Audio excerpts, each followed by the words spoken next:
Assalamualaikum students, with new lesson of SST chapter 4. I am your teacher. Today is 10th September and day is Friday.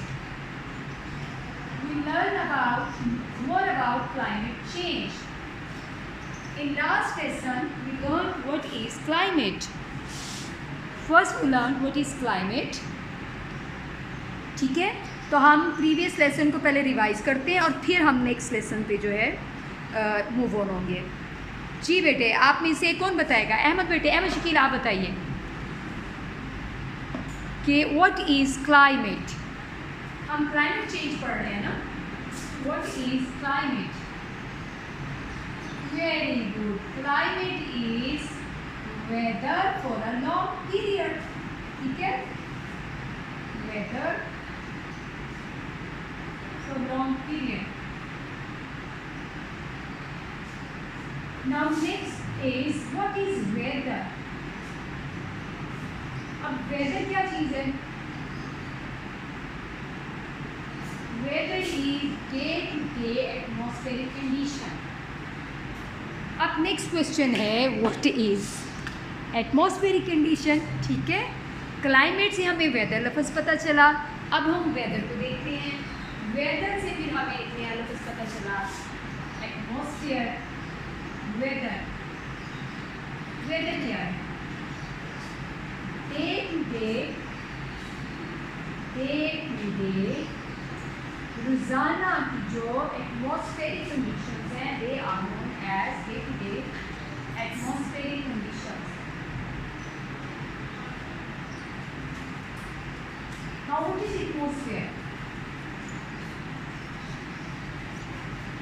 Atmosphere is blanket of gases, which covers our surroundings. ठीक है, atmosphere एक gas, different gases का एक कंबल है जिसने ज़मीन को, अर्थ को हर तरफ से घेरा हुआ है। ठीक है, एटमॉस्फेयर, उसको हम एटमॉस्फेयर कहते हैं। ठीक,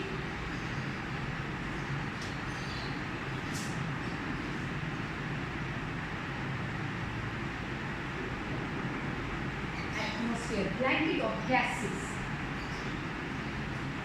ठीक है, अब ये जो ब्लैंकेट है गैसेस का, इनमें कुछ इंपॉर्टेंट गैसेस हैं। नंबर 1 नाइट्रोजन, फिर ऑक्सीजन,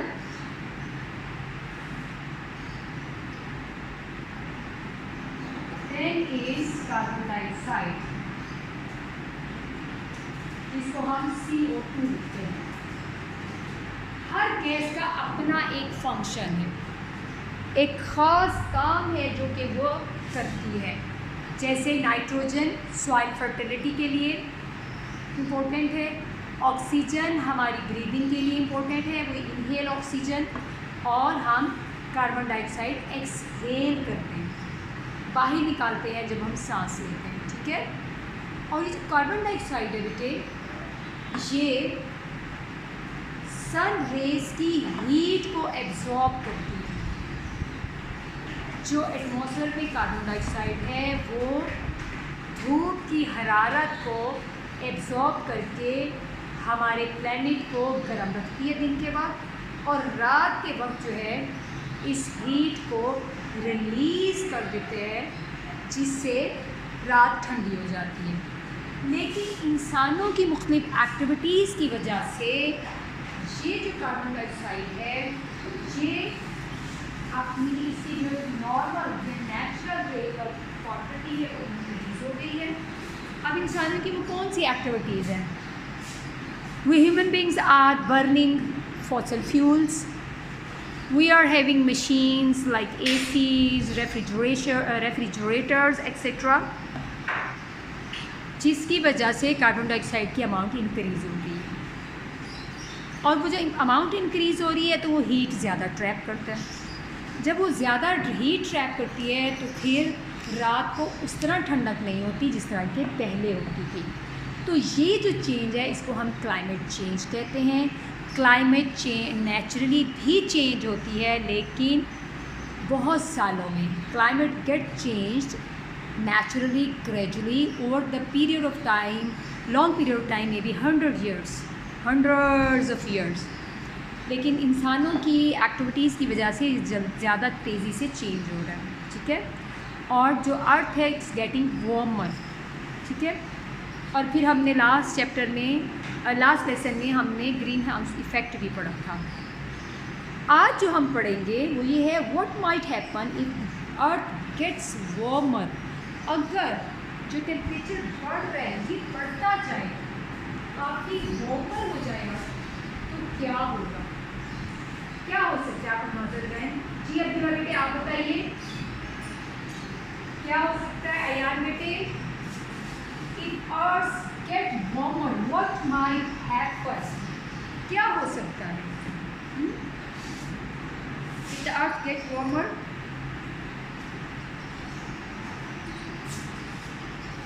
Earth get warmer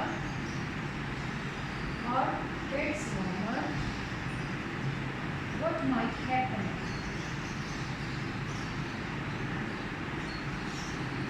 इसको हम पढ़ते हैं और देखते हैं।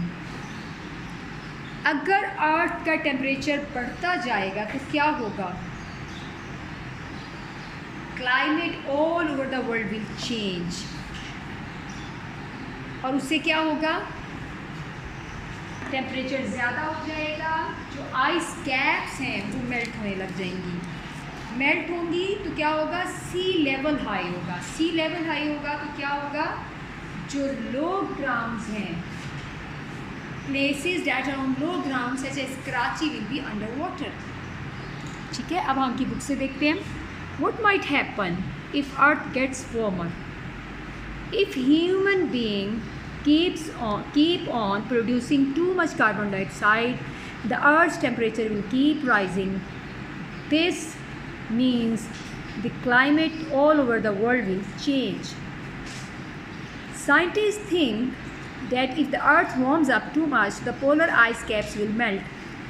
जो पोल पे बड़े बड़े बर्फ़ के ह्यूज मैसेज हैं वो पिघलना शुरू हो जाएंगे। This will cause sea level to rise.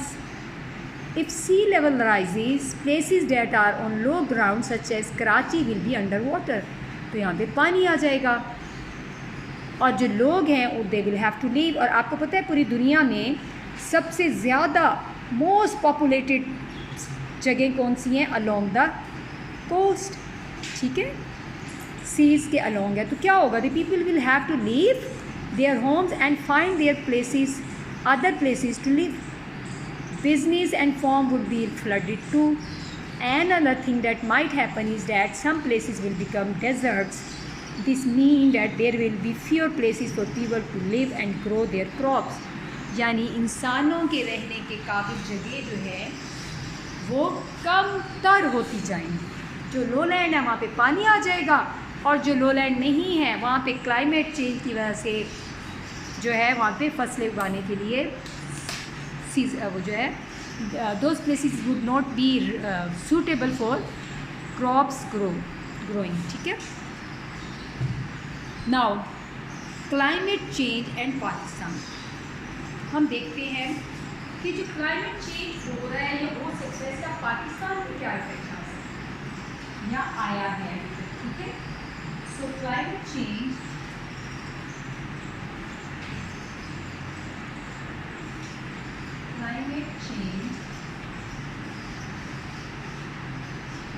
and Pakistan.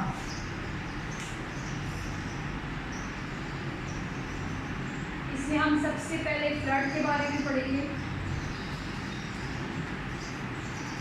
2010 में पाकिस्तान में एक ऐसा फ्लड आया था जो कि इस कदर हाई था और was a terrible flood, it was the worst of our country, ठीक है। अब हम देखते हैं इसकी क्या वजह थी। रीडिंग करते हैं। High up in the mountains of mountain ranges of the Himalayas and Hindu Kush there are large rivers of frozen water called glaciers.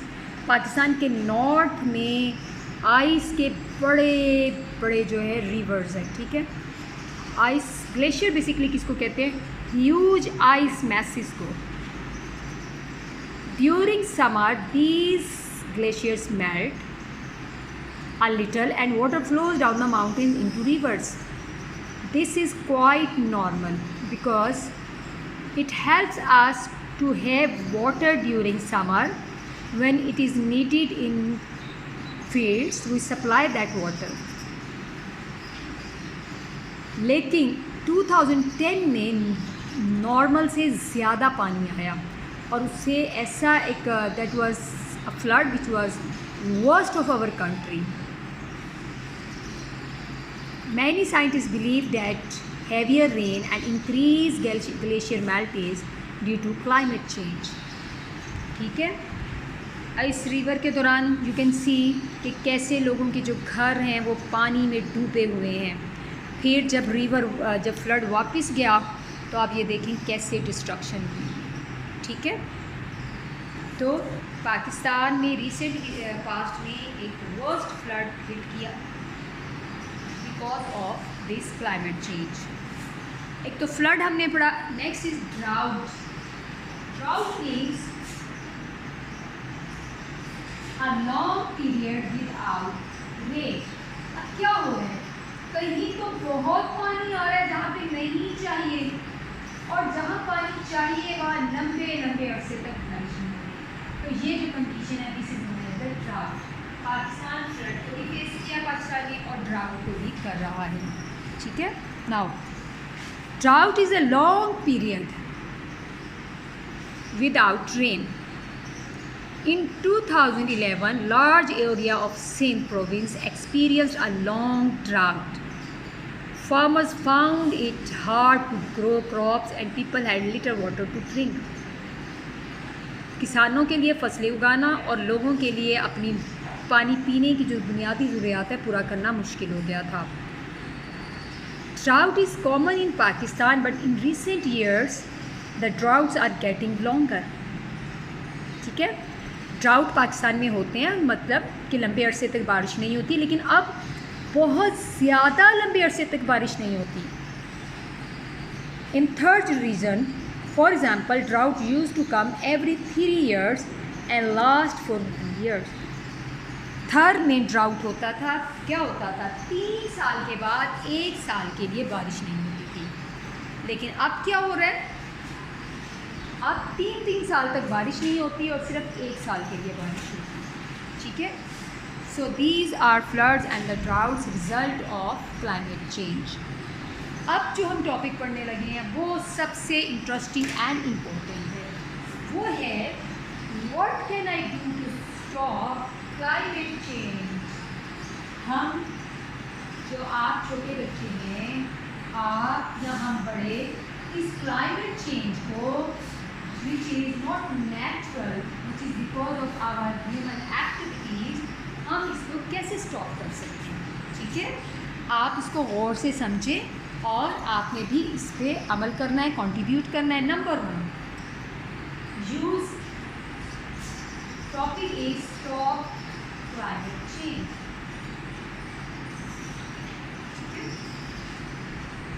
How to stop climate change? We can stop climate change.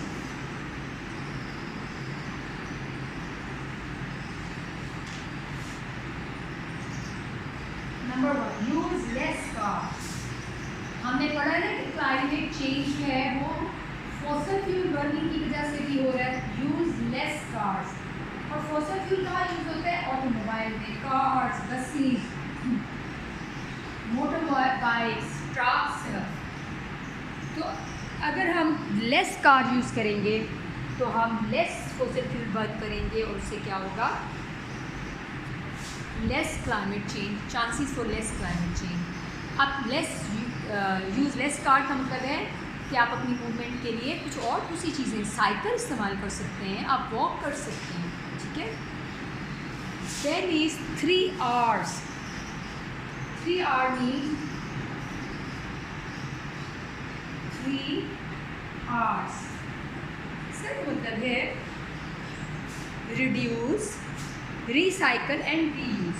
पहले तो सबसे पहले हम कम इस्तेमाल करें ऐसी चीज़ें जो कि क्लाइमेट को बुरा करें।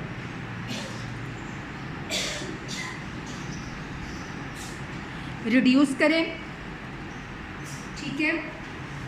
जैसे हम पेपर बहुत ज़्यादा इस्तेमाल करते हैं तो हम ज़ाया ना करें पेपर्स, उसका इस्तेमाल रिड्यूस करें। क्योंकि आपको पता है पेपर किस चीज़ से बनता है? प्लांट से, ट्री से। रीयूज करें, फिर रिड्यूस करें, रिसाइकल करें। कोई चीज़ है, फॉर एग्जाम्पल हमने बोतल इस्तेमाल की है, वाटर बोतल, अब तो खाली बोतल हम उसको किसी इस्तेमाल में ले आए, बजाय इसके कि हम सॉलिड वेस्ट के भी इंक्रीज करने का सबब बने। रिसाइकल करें एंड रीयूज करें, ठीक है। रीयूज। नंबर 3,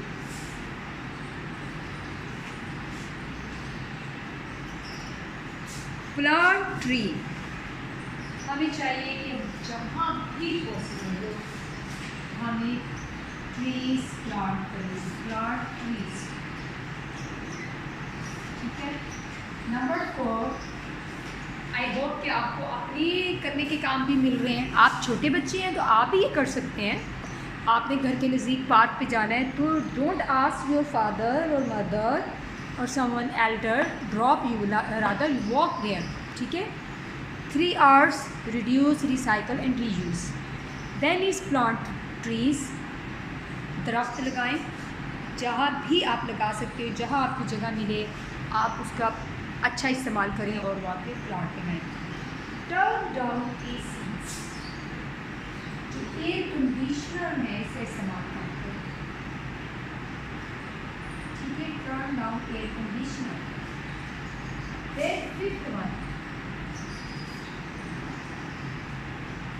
इनमें से काफ़ी ऐसे पॉइंट्स हैं जो आप कर सकते हैं ना। अब ये तो नहीं कह सकते हम छोटे बच्चे हैं हम क्या कर सकते हैं, ये कर सकते हैं आप। Use energy efficient bulbs, use energy efficient devices. ये वो होते हैं जो कम बिजली इस्तेमाल करते हुए ज़्यादा रोशनी देते हैं। एनर्जी एफिशिएंट बल्ब्स, ताकि हम फॉसिल फ्यूल बर्न करके इलेक्ट्रिसिटी कम पैदा करें, ठीक है। उसके बाद टर्न डाउन टीवी भी कम देखें। बेटा जो ये बिजली है ये फॉसिल फ्यूल के बर्न करने से मुफ्त बनाई जाती है। यस, कुछ हाइड्रोलिक पावर से भी की जाती है, हाइड्रो इलेक्ट्रिसिटी भी है, बट फॉसिल फ्यूल बर्न करने से भी। और एक्सेप्ट ये गैजेट से इनकी अपनी जो है इस्तेमाल से गैसेज लिफ्ट होती हैं जो कि एटमॉस्फेयर को हार्म करती हैं। टर्न डाउन टीवी के आगे बैठने की बजाय try to have some physical activities, interact people around you. And then 7th, buy food grown by local farmers. आपके इलाके की जो चीज़ें खाने पीने की उसको आप प्रेफर करें, ताकि फार ऑफ एरिया से चीज़ें ट्रैवल करती ना तो लोकल प्रोडक्ट्स, ठीक है, इनको प्रेफर करें। जब फार ऑफ एरिया से चीज़ें ट्रैवल नहीं करके आएंगी तो क्या होगा? गाड़ी, बसें, ट्रक्स कम चलेंगे, वो कम चलेंगे तो फॉसिल फ्यूल कम इस्तेमाल करेंगे। फॉसिल फ्यूल कम इस्तेमाल करेंगे तो क्या होगा? इमिशन ऑफ गैसेस कम होगी। इमिशन ऑफ गैसेस कम होगी तो हमारा जो क्लाइमेट है वो उस तरह इफेक्ट नहीं होगा जिस तरह के आप इफेक्ट होगा। सो आज का हमारा ये लेसन जिसमें हमने पाकिस्तान की different climatic change effects, Pakistan climate पढ़े, फ्लड एंड ड्राउट पढ़ा हमने। फिर इसके बाद हमने जो मेनली पढ़ा है आज topic, stop climate change, what can I do to stop climate change. So इसमें हमने 7 पॉइंट्स पढ़े हैं। Number 1, use less cars. Number 2, 3 R's. Number 3, plant trees. Number 4, turn down AC. Number 5, use energy efficient bulbs. Then 6, turn down TV. 7, local products को prefer करें. So this was all about our today's lesson. Thank you so much for watching. Allah Hafiz. Assalamu alaikum.